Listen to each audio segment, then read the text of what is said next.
हल्द्वानी में कल हिंसा के बाद से पुलिस प्रशासन अलर्ट मोड पर है। प्रशासन इलाके की निगरानी हेलीकॉप्टर से कर रहा है। पूरे इलाके में प्रशासन का कड़ा पहरा है और स्थिति की गंभीरता को देखते हुए हेलीकॉप्टर को भी यहां पर लगाया गया है। तस्वीरें आप देख रहे हैं। पुलिस वालों को जिंदा जलाने की जो कोशिश की गई, थाने में आगजनी की गई, उसके बाद आसपास के इलाके में भी आगजनी की जो घटनाएं सामने आई, जो आउट ऑफ कंट्रोल यहां पर भीड़ हो गई। कल की ये खबर जिसे लेकर आज एक्शन मोड में सरकार नजर आ रही है और हेलीकॉप्टर के जरिए भी निगरानी हो रही है। तो कुछ जो आरोपी हैं दंगा फैलाने के, उन पर लगातार कार्रवाई भी हो रही है, उनसे पूछताछ भी की जा रही है। कुछ लोगों को हिरासत में भी लिया गया है।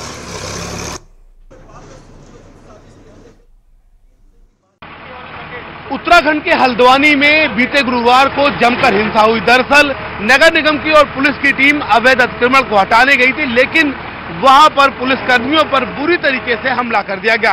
इस वक्त हम थाना वनभूलपुरा में मौजूद हैं और मेरे पीछे ये जो मंजर है पूरी तरीके से गवाही दे रहा है कि किस तरीके की स्थितियां उस कल के दिन हल्द्वानी में थी। दरअसल थाना वनभूलपुरा को उत्पातियों ने पूरी तरीके से जला दिया।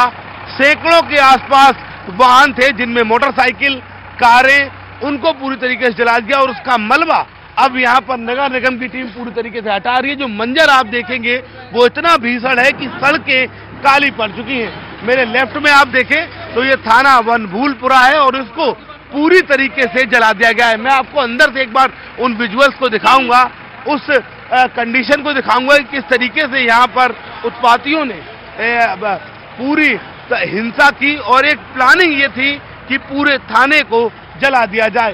थाने के अंदर जो कंट्रोल रूम है, तमाम जगह हैं जहां पर अधिकारी बैठते हैं, उसको पूरी तरीके से फूंक दिया गया। एक तरीके से आप ये कह सकते हैं कि जो उत्पाती थे, शरारती तत्व थे, वो अपने मंसूबों में कामयाब रहे।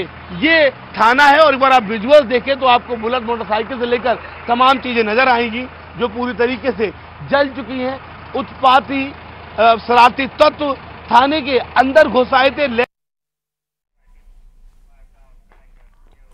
तो कल की हिंसा के बाद आज हल्द्वानी में मस्जिदों की सुरक्षा को बढ़ा दिया गया है। बाजार में फिलहाल शांति का माहौल है, कर्फ्यू लगा दिया गया है।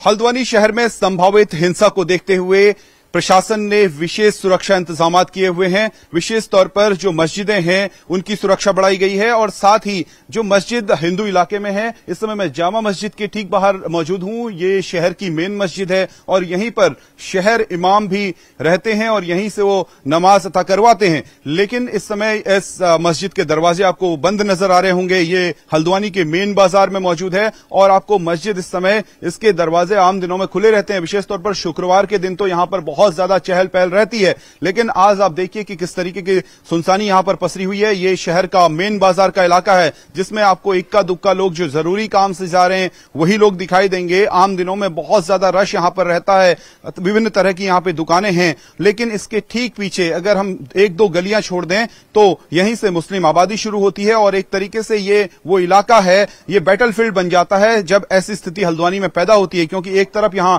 हिंदुओं की आबादी है तो दूसरी तरफ मुस्लिम आबादी है। तो ऐसे में पुलिस ने एहतियाती कदम उठाए हैं और विशेष तौर पर पुलिस का यह कहना है कि आप घरों से न निकलें, कोई मेडिकल अगर इमरजेंसी है तभी आप घर से निकलिए और सुरक्षित रहिए।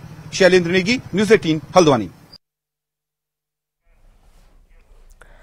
हल्द्वानी घटना के बाद रामनगर के शहरी और ग्रामीण इलाकों में धारा 144 लागू है। हालांकि नगर में पूरी तरह से आम जनजीवन सामान्य है और यहां पर प्रशासन ने स्कूल बंद किए हैं।